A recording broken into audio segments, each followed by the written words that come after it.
Hi, Charles. Hmm. You're looking good. Hello, hello. Yeah, just got in. Oh Hmm. boy. Thank you. Good morning, Tanya. Good morning, Taylor, Moston, and Dave. Good morning. And Mosin. Are we ready, Kiki? Yes, we are ready. Well, good morning, everyone. Welcome to BSH Center. We are a member of the U.S. Spiritist Federation and a qualified 501c3 nonprofit in the state of California. We welcome all perspectives on faith, on philosophy.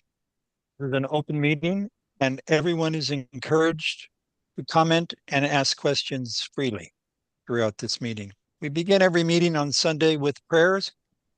And Teresa, take it away. Thank you so much. Good morning, everybody.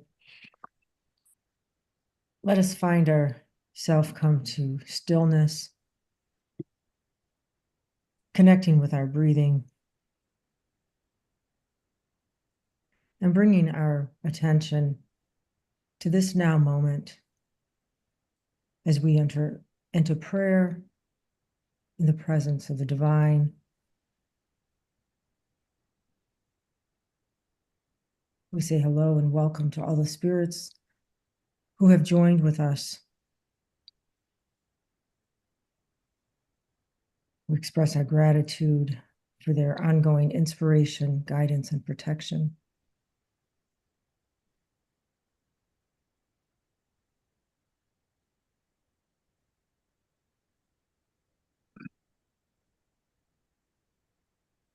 And we elevate our thoughts,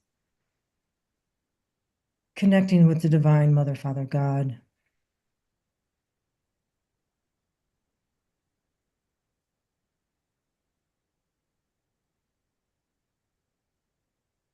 And we pray that we may all open our hearts and minds, bring forward our good listening ears, following the direction of our mentors, in that material that may be most useful to each of us individually. We pray for our sister Jussara, that her mentors may guide and inspire her presentation today. And we pray that we come together in a sense of true fraternity, respect, and the recognition of not only our self-worth, but the worth of others. And we humbly ask permission to begin this presentation, and so be it. So it is. Thank you, Teresa. Each of our Sunday morning meetings, Pacific Coast time, are following a regimen of two different parts. The first part, in accordance with Spiritist principles, is to expand our knowledge.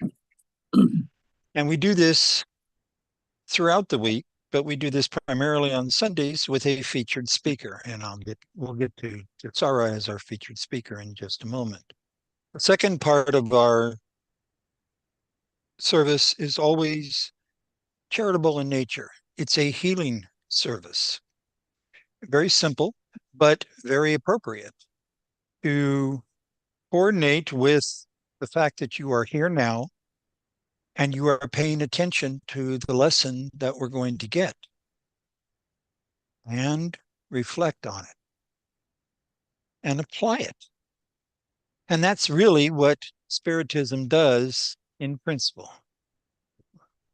So from our new website, here's our current calendar of events. And again, starting at the top left and going down the left side, via Zoom, we do this Sunday service with these two different components. Every evening, 6 o'clock p.m. Pacific time, we have a prayer service. All are welcome.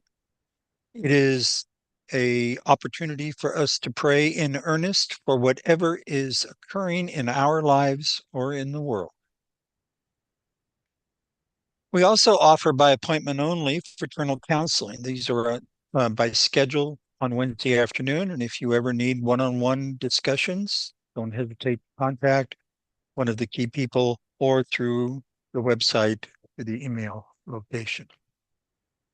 As I said, throughout the week, we are doing educational services book study group. So there are 4 different nights and 4 different books that we are studying concurrently. Nice challenge for us, no matter at what age or at what point in our spiritist or religious journeys, philosophical journeys. But every one of them is growing us individually and collectively. And then we have a special service for members only on Monday nights following the prayer. And this is a mediumship meeting. Actually, the first part of this is open. It's educational in nature. But the second part is actually a healing service for only our mediumship-oriented members. And again, if you have any questions or want to attend any of that, feel free. Okay, where did I put? Give me a second. There it is. All right. Our featured speaker today is Jussara Korngold.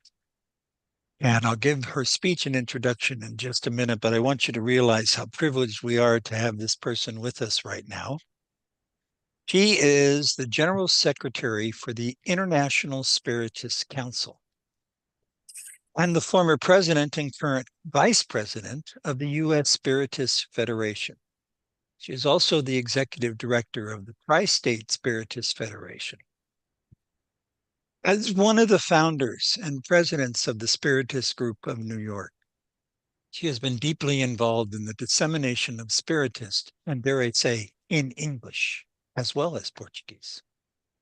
A dedicated author and translator, Jussara has worked on the translation and publication of Spiritist books and materials since 1993. She is fluent in not only Portuguese and English, but also French and Spanish. With a degree in economics and a postgraduate specialization in finance, she's actively engaged in philanthropic efforts for underprivileged children in Brazil. Serves as the executive director of the Data Institute in New York, Brazil Child Health Inc. In 2011, Vogue magazine recognized her in its feature, The 100 Most Influential Brazilians in New York, for her impactful philanthropic work. Excuse me. She has her own published books, a whole list of them. Those Left Behind, Eternal Voices, Enduring, oh gosh, my eyesight is bad. Enduring Gems of Francisco Xavier, a practical guide in magnetic and spiritual healing, inner transformation, and transcendence, life in the hereafter. And today, Jussara's presentation is titled The Pedagogical Aspects of the Spirits Book. So again, listen with your ears, interpret with your mind as carefully and consistently as possible. And Jussara, it's all yours.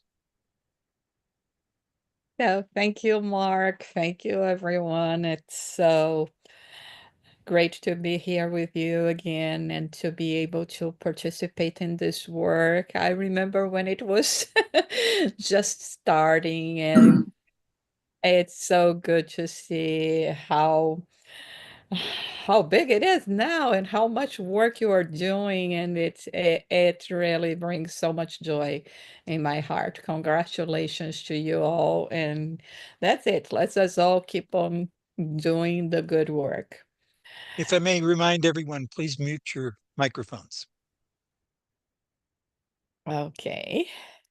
So, we have chosen this topic today to talk about the Spirit's book because we are in the month of April, and the month of April 18, to be more specific, brings to us spiritists and all those that have been, following through studies of spiritualist studies and have, for one reason or another, being able to read and to get to know this book, the Spirit's book.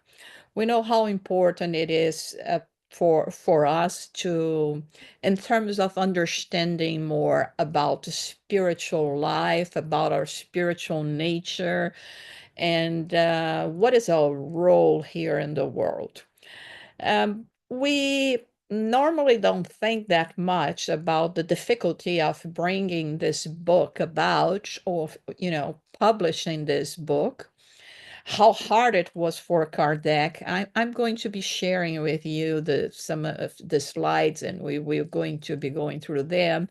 But I first would like to talk about the author, or better, the one that have compiled all the information and put it into place. That is Allan Kardec. As we remember, Allan Kardec was a scholar, a professor, member of the Scientific Academy of France, and writer of many books, and methodology of studying France that is used in French institutions until today.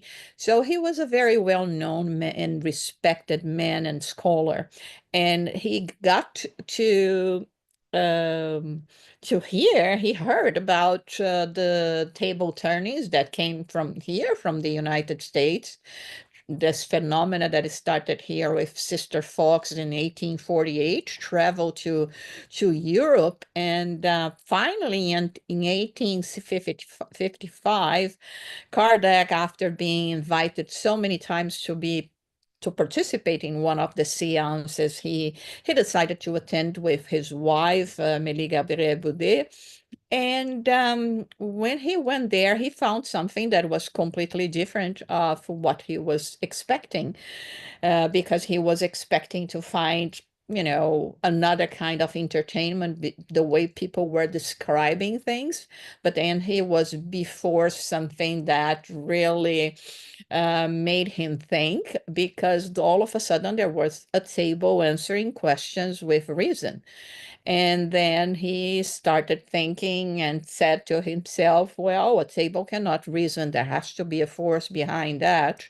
And once you eliminate every material force or influence or even hoax that could have been happened, there had to be something else. And it was when he started understanding, and with the confirmation, with the continuation of the process of knowing that there were spirits, there were represented, people that have passed, and now we're part of a different a different place, so to say, not on the material aspect anymore, but in the spiritual aspect.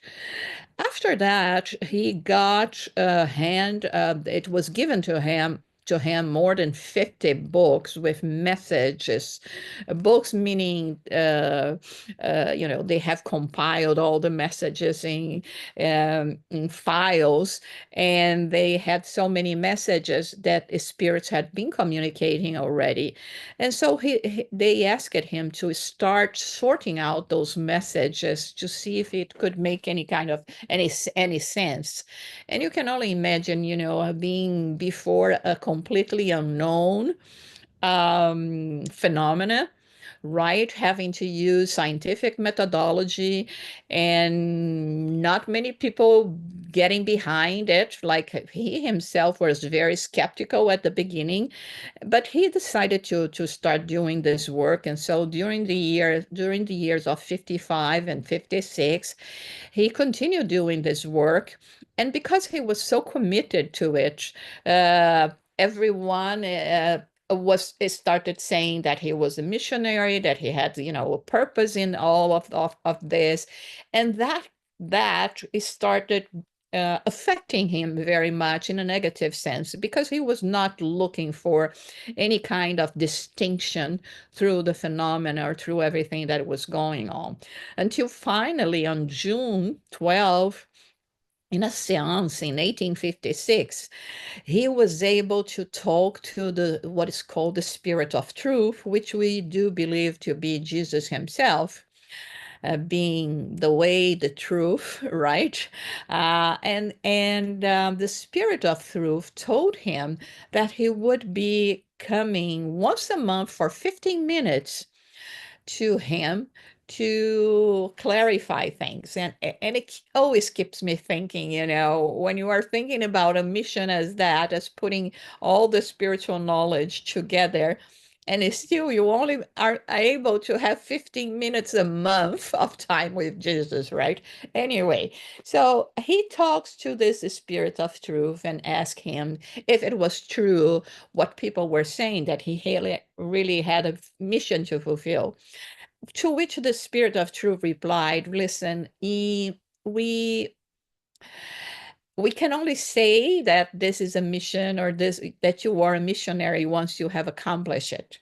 Until you do what you have to do, we cannot say that, even because the amount of work, the importance of this work would not rely only upon one person, because if you were not capable of doing that, someone else was going to be designated to do it.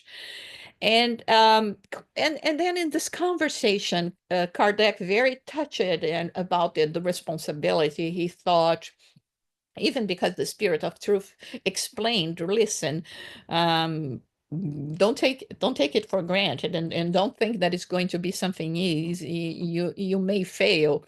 And then Kardec wanted to know what could lead him to fail.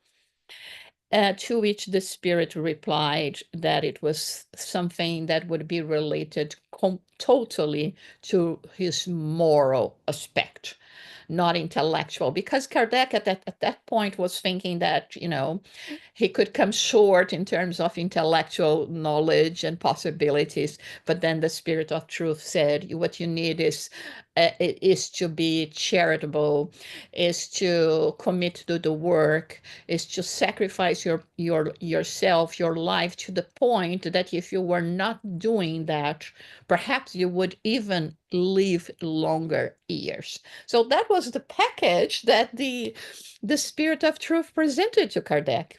And on top of that, saying you are going to be criticized, that people are going to want to distort the meaning of of the teachings, or of the knowledge you will be bringing, the message you will be bringing. And 10 years after this conversation, Kardec writes down saying everything that the Spirit of Truth told me was true, and it did happen. I had to face so many sacrifices, health problems, jealousy, etc. But he didn't tell me about the so many rewards, seeing so many people being helped and assisted because of it. But in any case, all of that to say, it was very, very hard and very challenging for Kardec to go through that, even to the point of losing his position in his school, of losing his position as a member of the Scientific Society of France. So he had really to sacrifice a lot in order to put together this book. But he was absolutely convinced that this was the right thing to do. And this is why he committed, is when, even for ourselves, when we know that we are in the right way, and this is going to be, the right choices for us, we have to commit to it. We have to have resilience. We have to have dedication, regardless of how hard it can be, it represents. So it was then in April 1857 that the book was presented in a smaller version. At the first edition of the Spirit's book had only 501 questions, and the one that we studied till today as considered to be the second edition, that later on came to some Kardec made some few changes, but basically it's the same. Is the same 1019 questions edition that was published in March 1860. So he is known as the good sense incarnated in the sense that Kardec was a very rational person. He was very careful when he was researching and putting together all this work that he was committed to do. So it was not just because he was, doing something out of his mind. And although Kardec was not a medium or an ostensive medium per se, since we have in the medium's books written that everyone is a medium, Kardec had all this intuition and had all the assistance on the part of the spirits at all time when he was writing and when he was researching in this sense. So, one thing that is important for us to know, and even because he was really modest and true to the message, I would say, when he didn't want to the book to have any other name than the Book of Spirits, because he said, this is the Book of the Spirits. It's not a mind book. I just compile things. But we have to understand that Kardec was already a very evolved spirit at this point, because he was part of all those spirits that were working on the work of presenting uh, the spiritual knowledge to us. And but he had, at that point, it was the one that was on incarnate, and that would be, doing the work that he did, not only the compilation of everything and putting it all together in a manner that would make sense, but also to present the questions. And when we look at the questions on the Spirit's book, it's really amazing how Kardec, sometimes we think, oh my God, how come he asked that in the 19th century, things that even today it's subjects that we don't know that much, and the way he presented those questions. So we have to have it very clear that he as well is a very advanced spirit.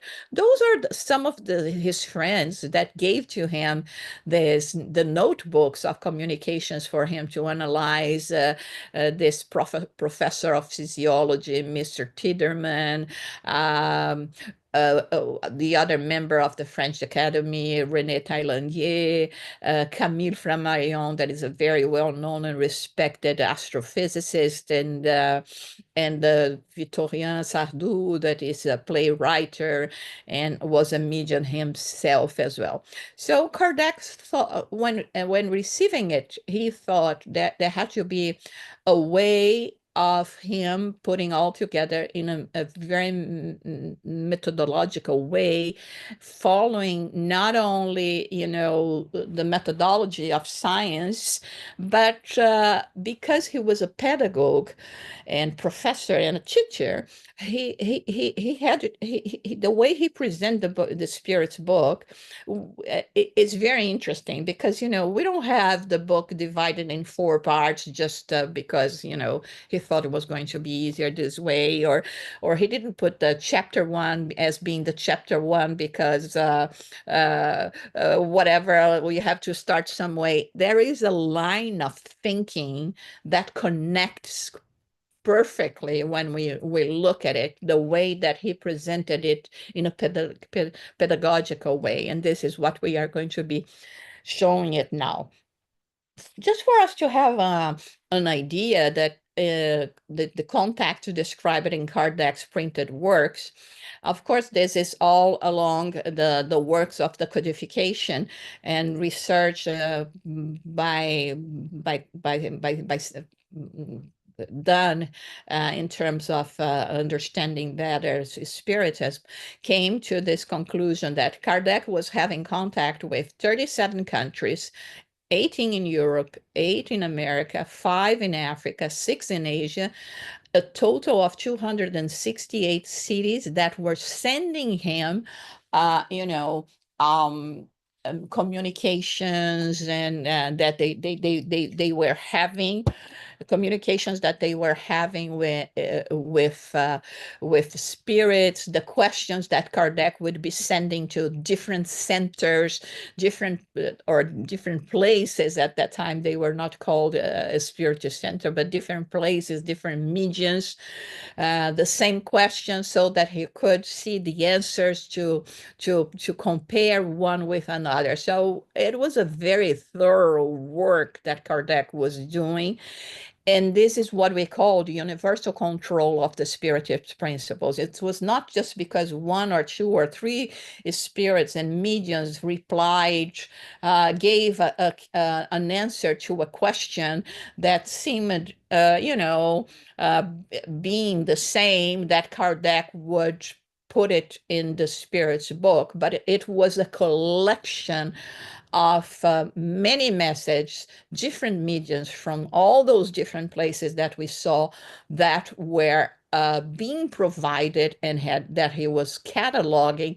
And in this manner, this is why we call the universal control of the spiritist principle, to make it sure that it was not the work of a single man. It was not the work of a single man of related to any particular religion or nationality or social class, anything. It was really the work of enlightened spirits that were manifesting in different places through different mediums, and bringing this message in the way that Kardec put all of this together. So then Kardec was there comparing and matching and putting all together those answers, and we can imagine how much work this represents. This picture is the representation of the bookstore of Mr. Dentu, that was where the Spirits book, the first edition of the Spirits book, came to place, exactly on this April 18. And then we had that. What is important for us to understand as well is that in order to publish this book, Kardec had to use his own resources, financial resources. No one wanted to invest in the publication, so he was able in the first edition to have 1,200 copies, and but the success of the publication was immediate. It became a bestseller in his category at the time, and was the Spirits book was reprinted 15 times while Kardec was alive. And this is really quite something, and we can find that in this book that was written by two professors that also analyze the work of Spiritism. And even this is a very interesting book, even to the point of trying to understand why it was so huge in France, and then move it to Brazil, and all of those things. But this is what we have to understand. So all this work he was doing basically alone, of course, with his wife all there and some collaborators, but people thinking and criticizing that he went crazy. How could he just put behind all this, reputation of a respected scholar, and start dedicating to hear the spirits and to the voice of the spirits, and to the point of publishing a book about it, and then using his own resources. And at this point, we have to remember that he was already facing a lot of challenges, even his professional life, because the work he was doing. And we know that this has been going on for 168 years. That's what we are celebrating this year, which is basically very, very new when we think about Christianity and the and thinking that two centuries of Christianity is basically nothing, right? So this is what we are here in terms of spiritism, less than 2 centuries. So there is much for us to evolve and to learn and to gather from that. Some curiosities that we may have about the numbers in the Spirit book. The Spirit book has 1,019 questions. In fact, it's 1,018. Kardec missed the one. And so he jumped the number, but so we have 1019, but in fact it's really 1018. But we have sub questions that amount to 1,213 questions. And this is how they are composed in terms of the book that is divided into 4 parts, right? The questions and the number of questions uh, for us to have an idea. Another interesting thing is that in the introduction, we have 17 items. We have the prolegomena that is, the introduction as well, that is, Kardec talking, and also messages by superior spirits, and the conclusion that have 9 items. And just again, in terms of curiosity, the longest question we have is question 394. The shortest is question 1, which is, what is God?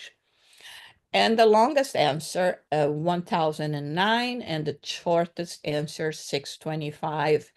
Look at Jesus, when the Kardec asks, what could we have as guide and model for us?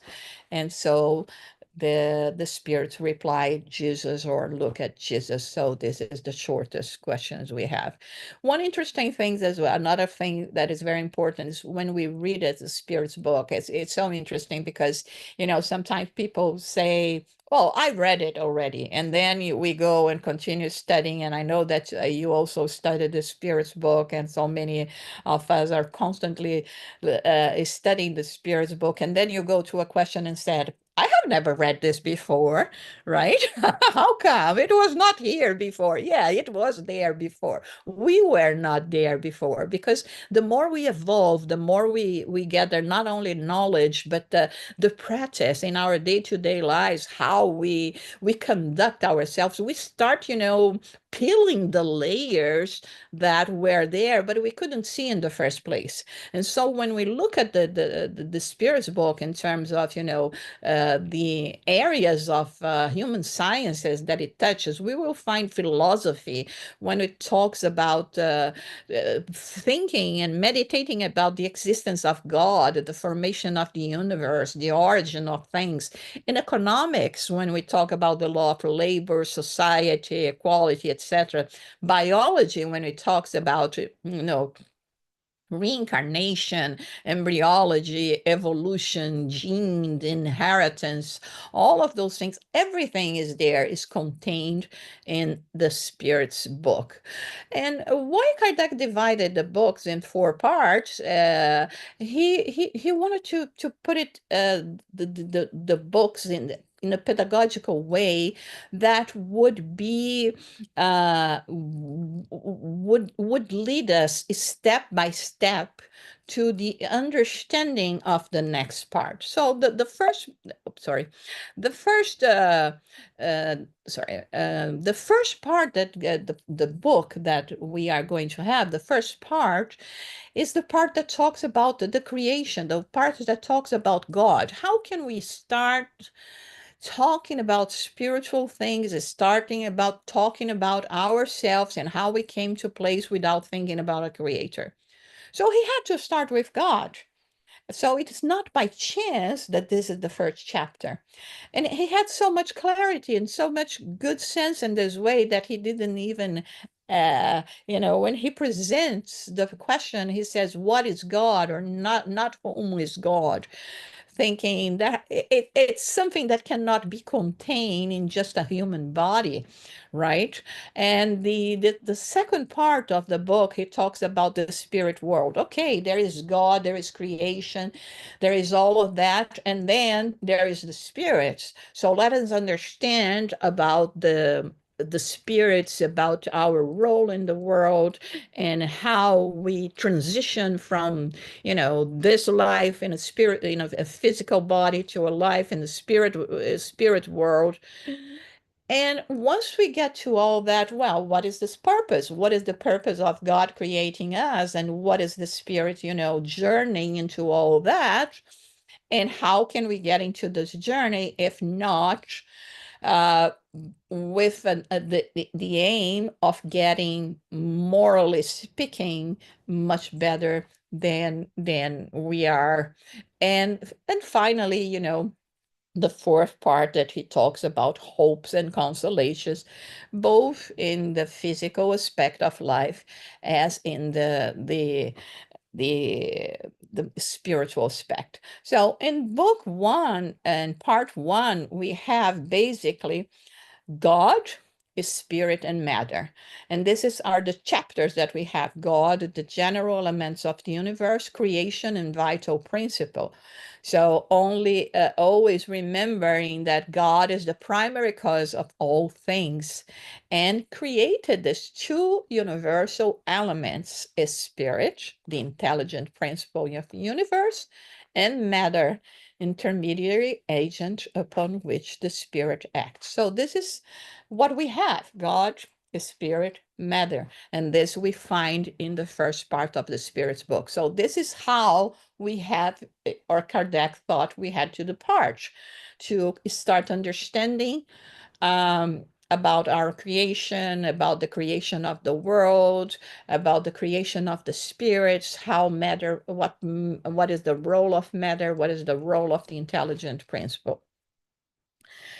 In part two, we have some chapters that talks about, how we transition from one world to the other, from the spiritual world to the physical world, from the physical back to the spiritual. How is our life in the spirit world, and how we interact with, and in this case, talking already and mentioning about mediumship. So the first step is chapter talking about the spirit. So now we talked about God, we talked about the creation, we talked about the intelligent principle. So we are the intelligent principle. So now let's develop this part into, understanding what we are as a spirits. What does it mean to be the intelligent principle of the universe? And listen, the talk today is just for us to have an overview of the Spirit's book, okay? So we are not going to touch deep into each one of those, because then it would be, a whole course per se. But the idea is just to give us, some material for us to think, and every time we go and start researching and studying the Spirit's book, we start thinking, oh my God, that's the logic of things. This is the reason why Kardec puts this chapter here. This is how we start getting and knowing and understanding about what am I and what I do represent as an immortal spirit. And then he tells us, we were created, we are immortal spirits, we are the intelligent beings of the universe. But how is that we are going to be acting once we are created? So he talks about the incarnation of spirits. Then he talks about the process of this discarnation, when we return to the corporeal, from the corporeal world to a spirit life, and how, in a way, this does not interrupt or ends us in any sense. We continue being exactly what we were. And now, of course, with a bigger perspective from the spiritual aspect, but that how life goes on.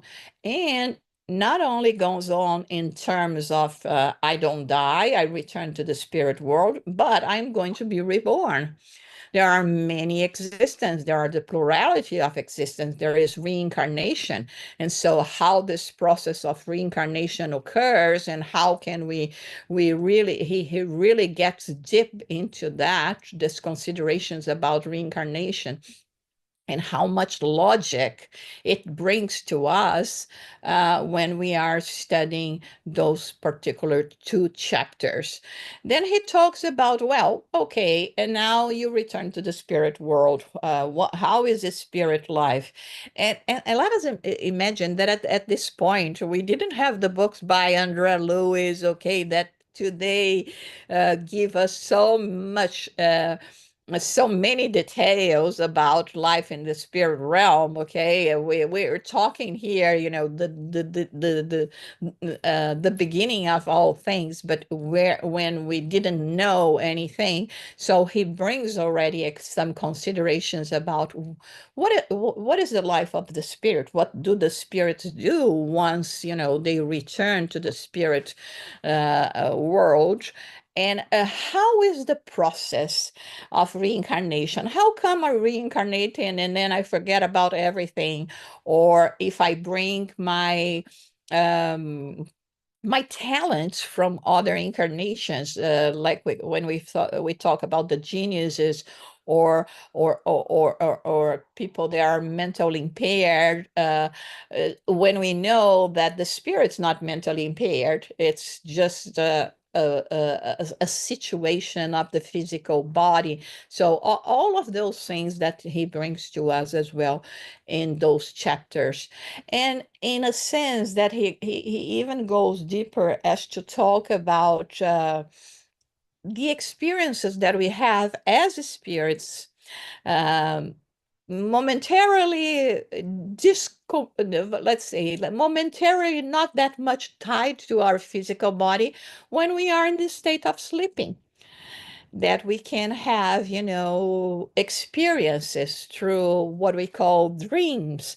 So he talks about that, how we can interact when we are sleeping, dreaming in a state of lethargy, or even when we have, the remote viewing, how somehow our spirits through the anemic manifestations can actually interact with the spirit world, but we are still incarnated. And how the spirits can, in a way, participate and intervene in our corporeal life. Uh, if the spirits, there is a life in the spirit world, what do they do? And do they interact with us? How do they interact with us? And in this sense, if they are interacting with us, can they help us? Can they assist us? Or can they interfere in a negative way as well? And this is when he talks even about, the presence of mentors, the guardian angels, all the spirits that will be right to us, next to us, to help us grow and learn and evolve. And then just to give a taste for us saying, but listen, the spirit is an intelligent principle, but before you became a spirit, this intelligent principle, you were something else. There were there were the 3 kingdoms where we were part as well in terms of our personal development, acting in the mineral, vegetable, and animal kingdoms.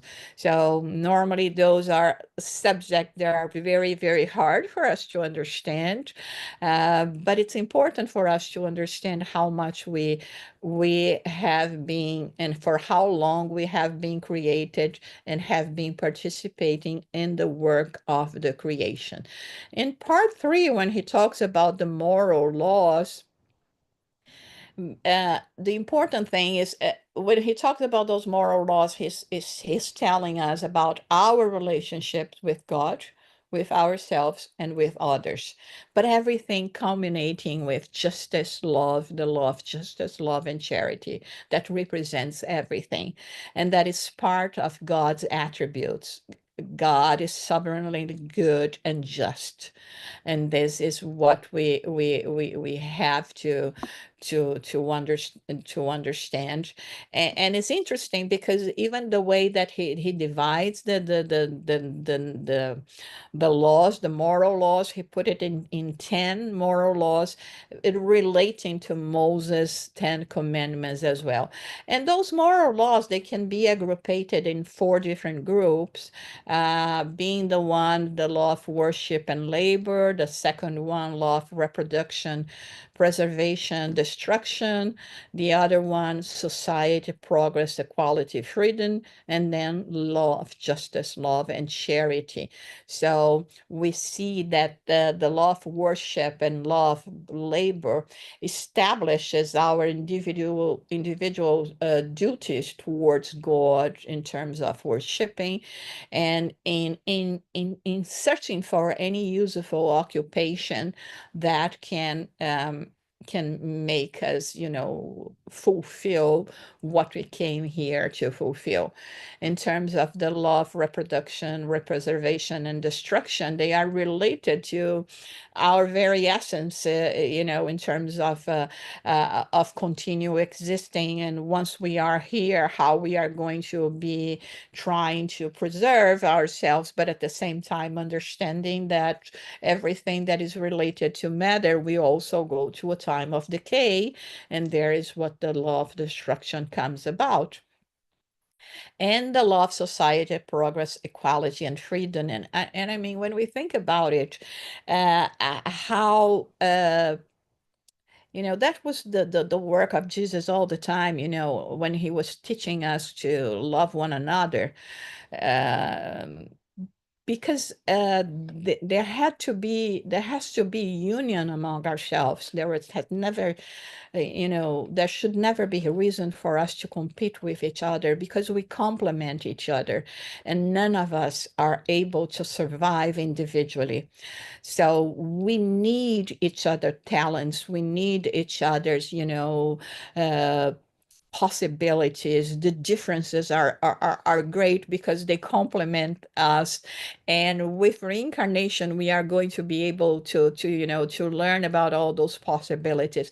But here he talks about, that us being together and recognizing the importance of each of one of us is what is going to help us to achieve progress, to understand equality, to be free, in a sense that yes, we do have the possibility of choosing for ourselves, but each time more, with all of that, we will learn to choose better, to know better what is going to bring us peace of mind and happiness. And finally, the moral laws, law of justice, love, and charity, where there's always justice. Yeah, there is free will, which is great and which is really bad, because sometimes we mess it up so much, because we have that much freedom. We are capable of choosing whatever we want, like the apostle said, Paul said, you can do whatever you wanted, but not everything is convenient to you. So this is what we have to think about. There will be justice according to my choices. There will be repercussions, and am I ready for that?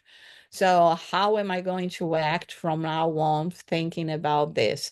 And love and charity being the love in action, because we may have, love in our hearts, but until we start distributing it, until we start putting it into place in the things that we do, and sometimes it doesn't require anything that it's even closer to what we will call a mission.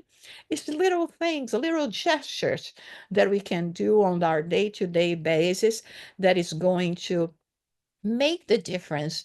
When the loving the neighbor, meaning the whole humanity, is not just the one that is physically next to you, as it was understood when it was written first in the Old Testament. But now Jesus came and expanded the idea. Your neighbor is everyone, is the whole world, because we are all children of God. So, and in this question 886, when Kardec asks, but explain to me what is exactly charity, right? Even today, sometimes we just think about charity in terms of, giving alms, right? Giving money to organizations. But then he says it's being benevolent, benevolence for everyone, indulgent towards the imperfection of others. I mean, we have so many imperfections, and we know how hard it is for us to get rid of them, right? And to start uh, acquiring more virtues. How can we not have the same understanding towards our brothers and sisters, right? And forgiveness, because we are going to make mistakes. We are still spirits, very much, very young in the whole process of evolution. And because of that, there is so much that we don't know. And of course, because we don't know, because of ignorance, not necessarily because we are evil, no, but sometimes just because we don't know better, we may act wrongly towards ourselves, towards others, but then we will learn from our mistakes. And finally, the question, the last chapter of this third part, when he talks about moral perfection, this is totally, related to the aspect now, about the creation, about God, about you being a spirit, intelligent principles, right? Intelligent beings of the universe, your role in coming and going and learning in all of this process, and everything with this aim of morally evolved to be part of the creation as well, to start being co-creators with God. And so, as this being our purpose in the so many lives and intermissions we will have, while, learning to get rid of our vices and passions and selfishness, and becoming each time more this a virtuous person. So in the book 4, Hopes and Consolations, where he says, listen, there is hope, there is consolation. There are second, third, fourth chances. There are so many chances, right? We will be able to leave those earthly joys and sorrows here, because, everything that we do will bring us joy or sorrow here on earth, or on the spiritual aspect. The idea here is not, to come and, like so many religions present, an afterlife that is filled with rewards and etc. And then we have live a miserable life here, and that everything is okay. No, the idea here is that to teach us in a way to say, listen, even when you are going through struggles, even when your adversity comes in your way, there is a purpose, because love above God above all is love and justice.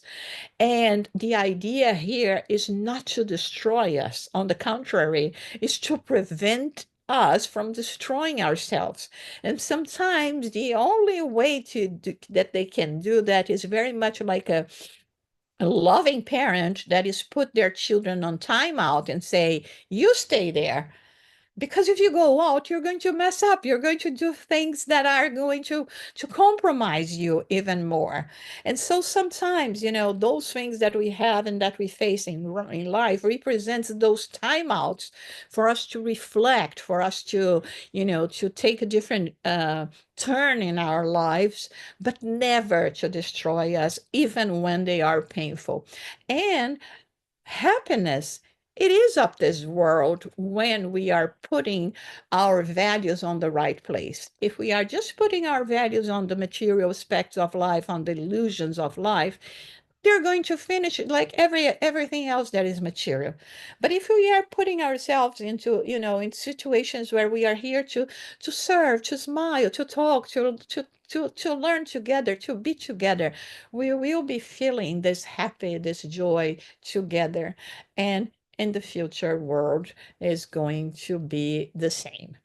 So this a whole study was inspired, of course, by the Spirit's book, by another other books that we have and articles that we have that talks about this pedagogical way, and it's really with the purpose of us, like I said, being intrigued and being, and at the same time that we could deep in our heart, to pay an homage to Kardec, to all the work, to everything that he had to face, he had to endure in order to bring this knowledge to us, because it was not easy as it is today, that we just type and, no, I don't like this, I delete. No, it was written with ink, and paper was not that much available, and all of those things, how hard it was to put all of this together, how much work, how much effort was done, so that in 14 years he could brought to us more than 30 publications, because it's not just the Spirit's book, it's so many others, but this is where everything started, and this is what is giving, a full body to all the spiritualist movement in the whole world, because it gives validation to everything that has started him with two heroic figures. There are the sisters, the Fox sisters. I do love them and respect them so much, because for them to have the courage at that time, in that place, here, in almost Wild West New York, come and have visions and talk about spirits. And it started this whole movement that would take over the whole world. It was an act of courage. And it was not easy for them. It was too much for them. But I think we have to respect them for their work and for, the kickstart of all that came. And Andrew Jackson Davis, that was the one that said, today, the voice of the immortals are going to take over the world. And that day was March 31st, 1848. And everything started because of that, because of the courage of these two sisters and everything that came later. Even though, very much like Kardec, they were criticized, they were persecuted, they suffered from malice, from everything. But it is thanks to all of them, all of those spirits that sacrificed themselves and gave themselves to this cause, that today we really know that we are immortal spirits. And there is so much for us, waiting for us, so much joy and things that we can start doing today, because we are children of God and we are loved, and we are so grateful to have this knowledge and understanding today. So that's what I wanted to talk to you about. Yeah. Thank you, Jussara. My immediate reaction and throughout the entire presentation, as many times as I've studied or watched the movie Kardec, but studied the Spirit's book and the origins of Spiritism, it's astounding how little we know about the process. And you just described the process better than I've heard it described or seen it described. Even though you got senses of it in the movie about what a difficult struggle it was, just the organization of the material, that's astounding. That is just astounding. But as we've learned in many different Spiritist publications, humanity on an individual and collective level learns what it's meant to learn when it's meant to learn. It seems like the 1850s was the time. So that's kind of cool. I open it up to everyone else for comments and questions. Those that came before us, Jussara, were very, very charitable. And the most amazing thing to me is the lack of ego. and pride. That's a huge accomplishment. And, my hat is off always to those who do not display that, or feel like they had to be in the limelight for those reasons, their pride and their ego, in order to get the message across, and with neutrality and love. It's amazing to me. I mean, wow. Anyway, I'm practicing every day. I really admire, the fact that it came this far, with all those people trying to burn the books and destroy, we still got it. And we still got it. I'm happy. I'm thankful to God that he took the challenge and went for it. He had the courage to keep going. I really appreciate that. Thank you so much. Yeah, Jussara, thank you so much. As you said, this is something that most of us read so many times, and so many times we read and say, oh, well, I don't remember reading this. But even when you were talking about the process and everything, you just reinforced it to me some messages, and it feels like this lecture was for me, like about resilience. I'm sorry, I got emotional. About resilience, about sacrifice. And when you do believe that you're doing something for the good, you gain forces from we don't know where, just to keep going, because we know that that is what is right to be done. So I think it's beautiful to remind us that the work is there. If we are willing to do, the work is there to be done. And all we have to do is not be worried if we will have intellect to do that. But as you said, as you remind us, Allan Kardec was said that what is needed is willpower. So if we have the willing to do something, the means are going to come. So that was very inspirational.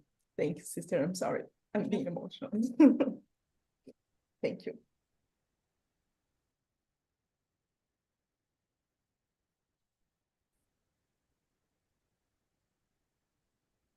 So in the second semester, I would love to be invited again to talk to us, to you, about the Fox sisters. I'm so in love with her. You got it.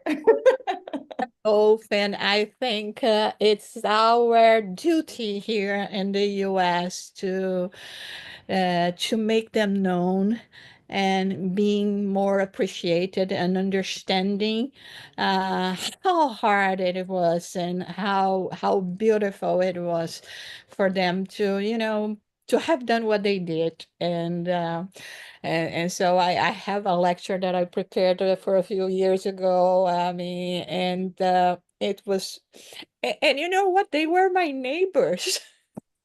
Can you believe that our Spiritus Center here in New York is just 2 blocks away from where Maggie's sister lived, and Cage lived 5, 6 blocks from the center and from where I live as well.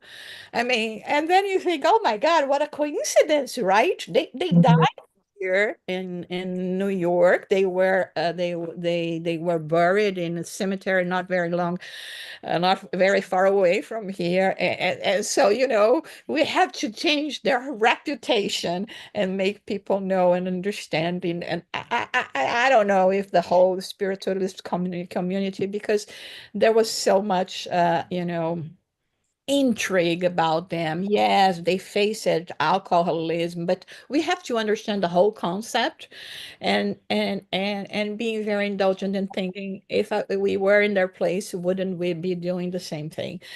And so yeah, I guess that's one of the obligations we have in this country to honor their memory.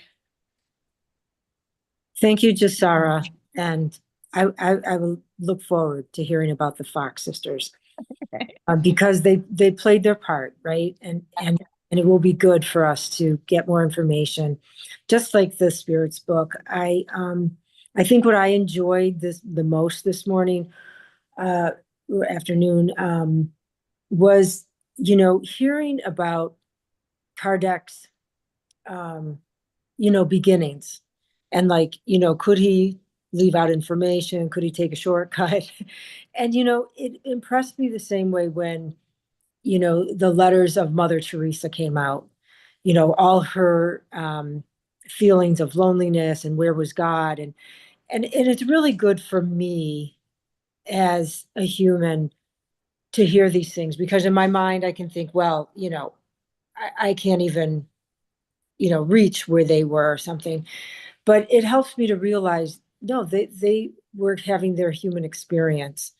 And it just reminds me not to let, that hold me back, like the waiting for the enlightenment or whatever, that we all have, the different things that we face in life. I don't know, it just made him even more human.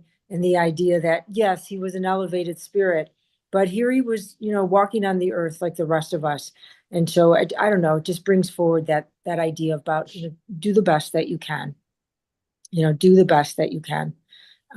So thank you so much. I appreciate all your insight into the spirit book that so many of us don't have access to. So thank you so much. It's so important, Teresa. I think that we need this to be inspired by them. And sometimes we have this idea that well, they were special beings. It was easier for them. No, it was not. Like it's not being easy for us as well. We have to face our demons, and we have to face the demons of the world.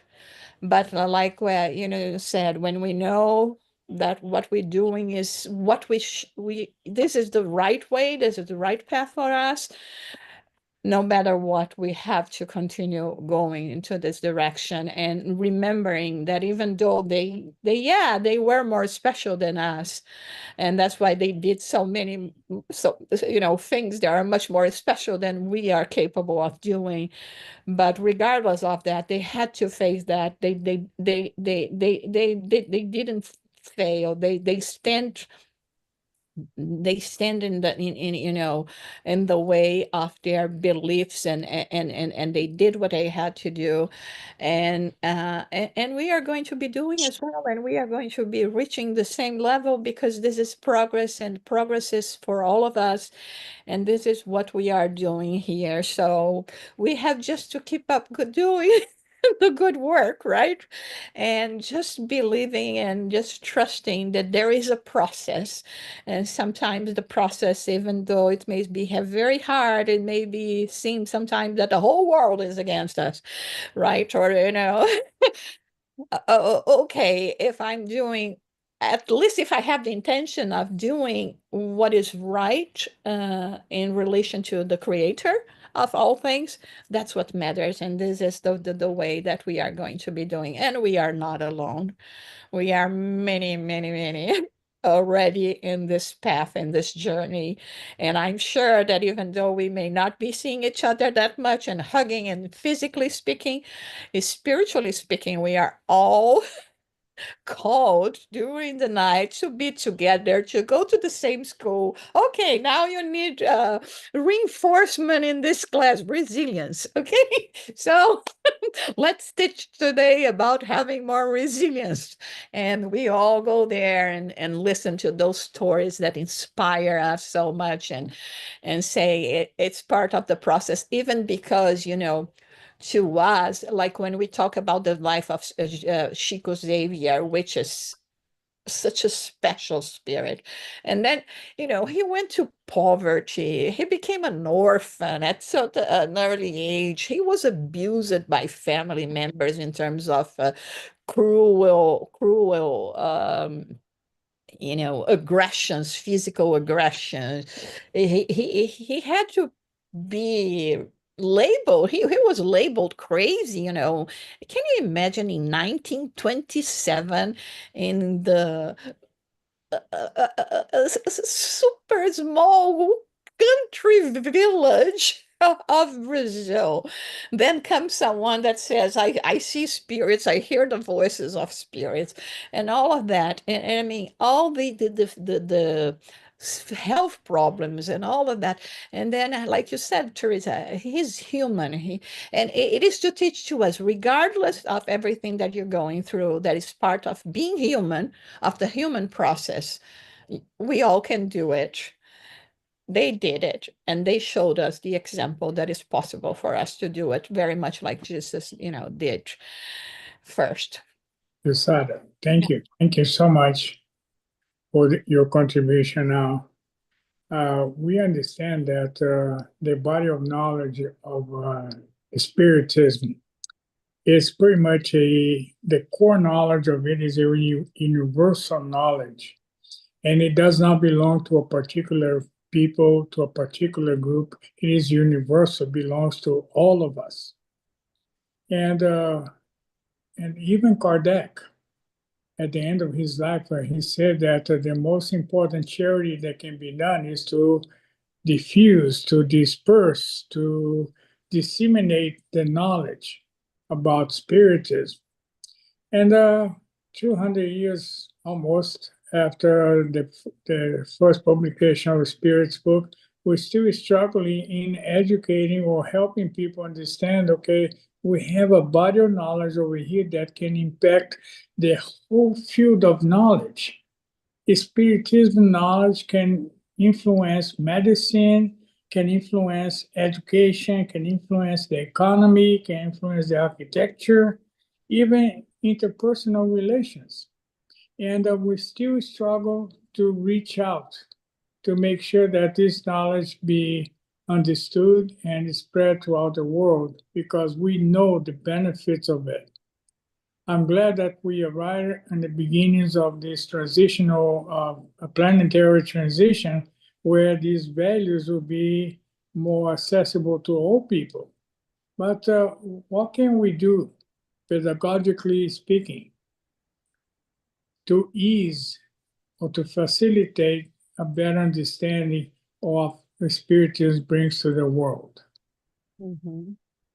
Yeah, you see, again, like we were referring how young Spiritism is, in spite of people saying, "Oh, it's outdated already." Yeah, there we will find here and there some concept that we may say that is outdated, but also for the reason that the spirits could not come and say something that was very different to what people would be able of handling at that time. So we will see in Genesis, for instance, in the book the Genesis, where they talk about Mars and they talk about just the two moons that were the moons that we had knowledge at that time that planet Mars had. Today we had, I don't know how many moons anymore we had in Mars. Okay, I know that it's over 50 in Jupiter. We only knew of 4 of them, right? So the spirits could not come and say, listen, there are over 24 moons in here or there, or come with concept that would be too much against the knowledge of what you had at that time. And I was just talking to Sunshine that you are going to be studying the book, the Consoler, and there are a few things, bits here and there that you say, oh, today this is not very much what we think about, but they couldn't say different because otherwise it would be even pushing away more people than it would be possible. But then let's think about it. We are less than 2 centuries, okay, into the spiritualist movement, right? The spiritualism, and up to the 4th century, people were still being taken to the circles to be devoured by lions. So it's not even half time. So we have to trust the process. Okay. Yeah, we want to speed up the process. Let's speed up in us because this is what is going to make the difference. And we can be sure that this is a terrain that is going to be fruitful. We are just preparing it, not even laying the seeds yet. We are here just, really preparing the terrain for the seeds to come and start growing. So let's be faithful and continue our efforts. There is a question here in terms, of a spiritist group in the US. Actually, yesterday, and I forgot to celebrate because of my sciatic. Our spiritist group in New York celebrated 24 years of existence. Is a spiritist group that was created and only working in the English language. So it's been 24 years. I hope I'm not going to forget the 25th anniversary.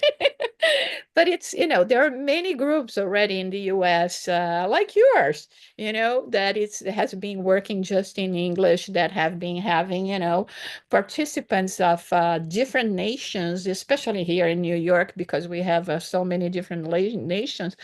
But the movement is growing, and when we talk about the spiritist movement in other languages in other countries, this is being the representative of the International Spiritist Council.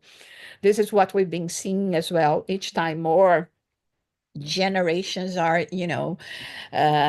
coming and going, and new generation are coming and are starting, embracing the knowledge, the teachings. Like, for instance, in Switzerland and German already, the children of the some of the founders of this new generation of spiritist group, they are coming already and practicing spiritism in their own language and being native, no accents, no no failures in the language here and there. So it is something that is growing so much, and it's something that we see here in the US as well, because in the US the story of spiritism is, I don't know if you know about that, in the first 50 years of spiritism in the US, primarily it was practiced in Spanish. So the Spaniards are the ones that brought Spiritism into the US from the 1920s, 1930s, Texas. They came from Mexico. They came from Colombia, from other places, and it started establishing in Florida. And so during basically 50 years, there was a predominance of Spiritism being practiced in this country in English. Then we are living what I say the 50 years of Brazilians, Brazilians intervention, which soon, I hope 20 more years or less, will come to an end, because we want the Americans to take over, right?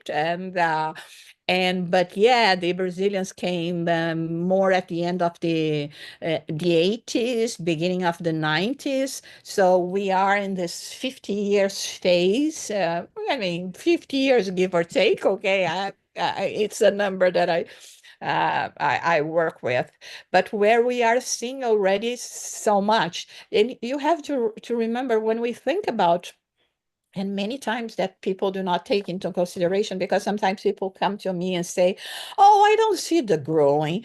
I say, well, maybe because you are not following history that much, because, Right. before we didn't have, that many groups, even less groups that were working in English, much less groups that were working in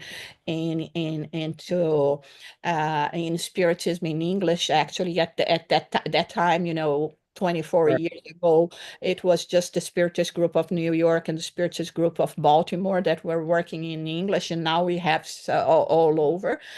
And not to mention the books. The first time that we had the 5 books of the codification in English language available to the public was 22 years ago. Right. We have basically 20 years of having materials, and then at that time we had less than 10 publications in English. Today we have like 200. How come we are not evolving? And the United States Spiritist Federation, we have almost 60 organizations already that is part and working together, when we were like, a dozen before. And Yes. so it's not happening as fast as we want, and Well, but Mandela, happening. Yeah, undoubtedly the progress is noticeable, and we can see that. Yeah. For instance, I was part of the first spiritist group in Los Angeles, where Divaldo Franco came for the first time. I helped with the translation. I was his translator. Oh, But wow. anyways, yeah, it was a long time ago, and we're still progressing. We're evolving. But again, my point is that I think we finally having people like Native Americans. They are really helping understand the spiritism to a level where this will be passed out to the common knowledge. So that's the hope, and I think that's what's been accomplished. But again, not fast enough. I would agree with that. I'm a little bit anxious about that. But anyways. I am too. I am too, you know, one thing is clear, it will happen. And at this Yeah, point, it does depend on us yeah, because we have to give the example. Like Teresa was saying, you know, when reading the letters of Mother Teresa, we thought that it was maybe not easy. We know it was not easy, but all those emotions that she was feeling, like, you know, feeling lonely and all of that, you know, it's human feelings, you know, it's human emotions. We will feel sometimes lonely. We will feel disappointed, frustrated, because we are trying, and even the loved ones, the ones that are close, the neighbors really close to us, we cannot change them, we cannot help them, but we have to understand that every one of us have their process, and at this moment the most important thing for us to do is to do our job, which is to work on ourselves and to become living examples that it is possible, and I'm going to be giving my contribution as much as I can to motivate people to follow in these footsteps, you know. And I think this is what we have to do, and this is what brings us happiness and joy and courage and energy to continue going, but continue going, not, you know, without that smile on our faces. It's because it is there, you know. The pain is here, but the joy is here as well. thank you. Jussara, I know your plate is full always. But if I could plant a seed on a future presentation, I would love to hear from leadership. It's the subject of evangelizing. So, It which yeah, subject we said? Sorry. evangelize Okay. the formality of taking the message Mhm. to the world, Mhm. and how it just seems like, unlike other Christian efforts through the centuries, Spiritism doesn't have that. And you just said it. We focus on improving ourselves and becoming models and you know, living examples of what Spiritism principles are, a la Jesus. But again, I wonder about the role of evangelism and what each practicing Spiritist, especially those who practice in English, what is that role? I would love to hear that from leadership. On my personal point of view, and this is a, you know, a secret, what I like to do is I like to intrigue people. You know, I think the best way to evangelize people is by intriguing them. You know, when Yeah. we are living those difficult moments of, you know, personal ordeals, or even, you know, collective ordeals that we are living, and you maintain peace, you maintain hope, you have a good word to offer. And so I think all those behaviors intrigue people so much. How come you are going through that and still smile, or you maintain your calm, or, you know, and I think that's why I say, you know, in terms of examples, right? It's the more powerful things, the spiritual manual used to say about it, example are the powerful, it's the most powerful tool in terms of evangelizing. But it is that, it's intriguing people, yeah, I want to intrigue you and to question how come, I And don't understand, or yeah, Angie Stewart has that same perspective. She says, "Are you curious?" You know, he'll talk about, whatever. So yeah, so yeah. anyway, outstanding. Any other comments, questions? Yes, thank you very Go ahead. much for this nice presentation. And I have learned a lot. Even my English is not good, but the message that I got is that Kardec was so excited to write more and more. And the reason is that he didn't accept everything as it was, and he wanted to get the message from the source, and that was that he could talk to Jesus Yeah. 15 minutes about that. I have understood. But that is it, that we should teach the children, especially, who don't accept everything what we say, but they should think about that, and they should make a research by themselves, and to uh, find the source, not be a follower, to understand everything by themselves, to find if it is good for them, like the medicine that the doctor gives us. When we use it, it can be good for me and not for my son. You know, every this spiritual is individual too. That each of us we should have this contact, as you said, that we should have relation to the Creator, and that is possible for each of us. At any rate, I have learned a lot, and thank you very much for your presentation. Thank you. Yeah. Mark, I think we are very late for the second part, I brother. think so too. Okay, we're going to take a 2 minute bio break, and we'll come back with the healing portion of today's presentation. Thank you, everyone. That was good. Thank you, Laura. Thank you. Yeah, Thank you thank so you, much. Jussara. Thank you very much. Nina, you going to lead? No, I think Kiki